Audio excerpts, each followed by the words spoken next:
The morning report for 28th of May 2010. Although coming a little bit late today, though I was at a conference this morning, we have seen a good day on market. Our market is up 1.5%, currently sitting around 4,447 points. There was a strong move last night on Wall Street. The Dow Jones up 3%, S&P 500 up 3.3%, and the Nasdaq up 3.7%. The FTSE also put on 3.1%.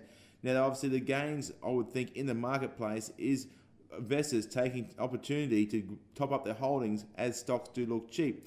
Now, our core analyst has looked at this market and does see Australian market's fair value around 5,200 or 22% above the current price of the shares. Now, the volatility is still flagged to remain and will stay very high, but obviously at these lower prices, it's a good opportunity to buy into these stocks, and certainly we could see a short-term rise in our stock market. This short-term rise, you may want to take some profits or hedge yourself against the further falls because the volatility will be there, but it is a good market for investing and certainly a good market if you want to do a little bit of trading. In other news, the gold price was steady, closing at $1,211 an ounce.